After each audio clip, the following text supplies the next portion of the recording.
Genèse au chapitre 18 à partir du verset 9.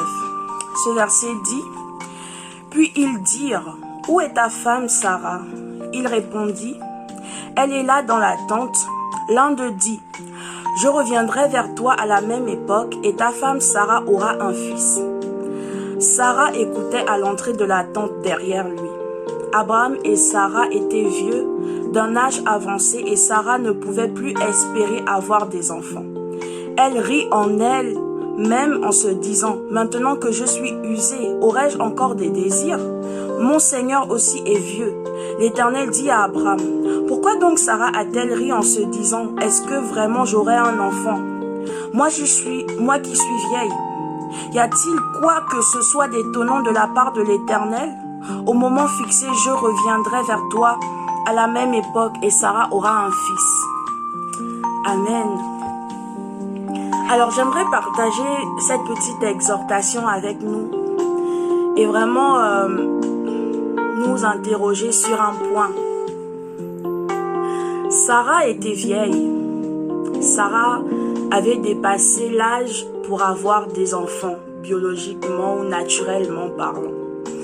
Pourtant, la parole de Dieu déclare que Dieu, par l'intermédiaire de la personne qui est venue chez Abraham, lui dit clairement qu'elle aura un fils. Et elle a douté. Pourtant, on sait tous que lorsque Dieu parle, lorsque Dieu dit quelque chose, il veille clairement sur sa parole pour l'accomplir. Amen. J'aimerais nous dire ce matin, ce soir, que nous sommes un peu tous comme Sarah. C'est-à-dire que lorsque nous traversons peut-être des moments difficiles et que Dieu dit qu'il nous aidera et que Dieu dit qu'il nous sortira de cette situation, parce que nous voyons en fait que ce problème est impossible, parce que nous voyons en fait que ce problème est grand, nous avons cette manie de dire non Dieu, tu ne peux pas agir. Tu as vu l'ampleur de ce problème? Tu as vu comment il est grand? Tu as vu comment ce problème dépasse l'entendement humain? Non Dieu, tu ne peux pas le résoudre. Pourtant Dieu, lorsqu'on va un peu plus loin dans ce chapitre, Dieu a redit cette parole. À la même époque, au même moment, je reviendrai et Sarah aura un fils. J'aimerais nous interroger en ce jour. Lorsque tout semble difficile, lorsque tu traverses des tribulations, lorsque les hommes veulent te mettre des pensées de limitation, lorsque la situation que tu traverses est difficile, lorsque tu es confronté à un problème que tu estimes grand, en qui bases-tu ta foi? Bases-tu ta foi en celui qui dit dans sa parole qu'il a promis qu'il sera toujours avec toi? Ou tu bases ta foi sur ce que les hommes disent de ta situation?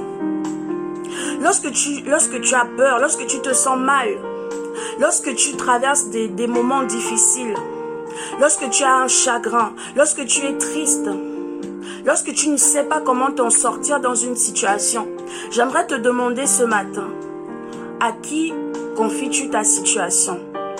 À qui crois-tu? En qui mets-tu ta foi?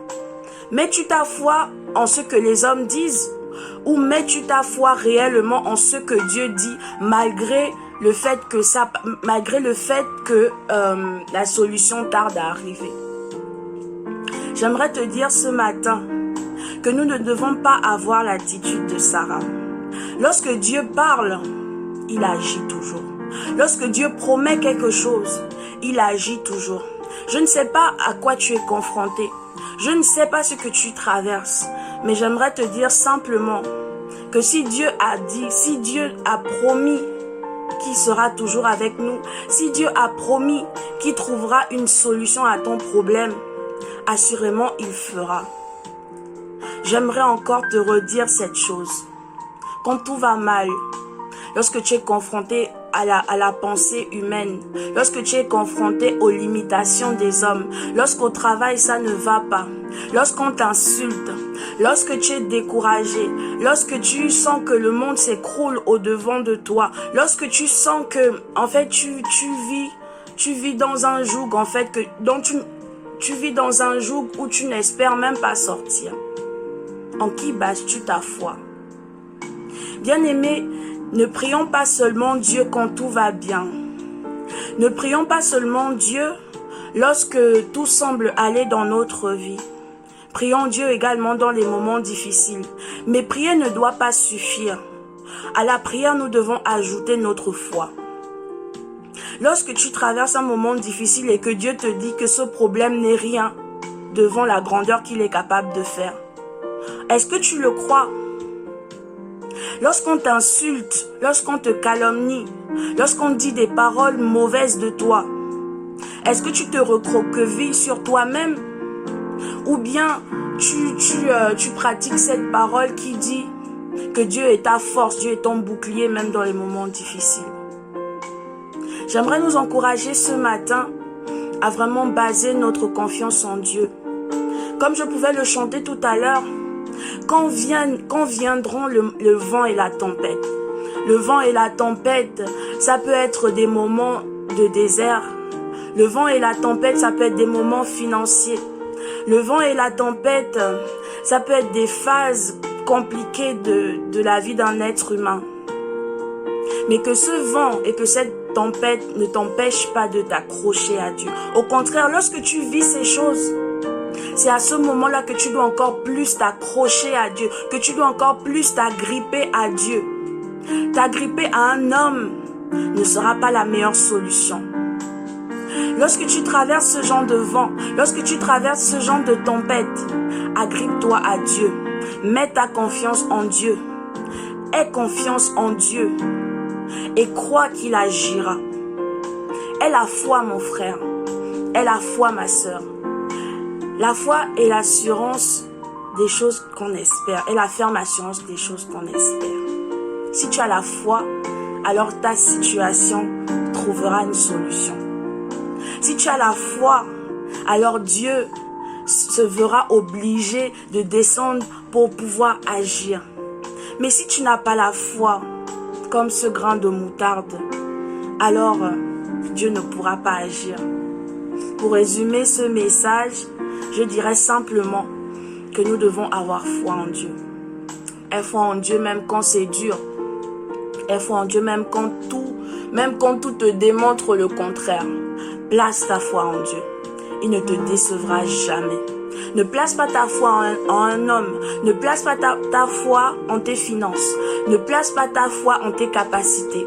Ne place pas ta foi en ton intelligence. Parce que toutes ces choses appartiennent à Dieu. Tu es simplement locataire de toutes ces choses. Il te les a prêtées. C'est lui qui détient toutes ces choses. Base ta foi sur Dieu.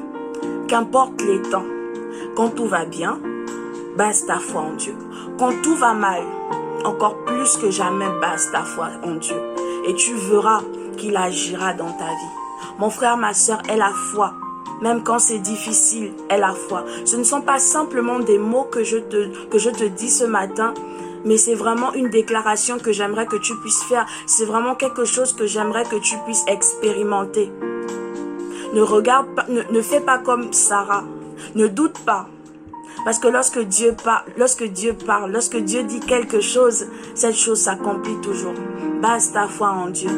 Base ta foi en Dieu. Aie confiance en Dieu. Booste ta foi. Mets ta foi en action. Et tu verras s'il n'agit pas en ta faveur. J'espère que cette petite exhortation t'a béni. Et qu'à partir d'aujourd'hui, si tu pouvais baser ta foi en autre chose que Dieu, tu retrousseras tes manches et tu reviendras à la véritable source de ta foi, qui est Dieu. Alors vraiment, que Dieu te bénisse, que Dieu vraiment veille sur toi. Je te souhaite de passer une bonne journée, une bonne soirée de l'endroit où tu te trouves, et je te dis à très vite pour un nouvel épisode.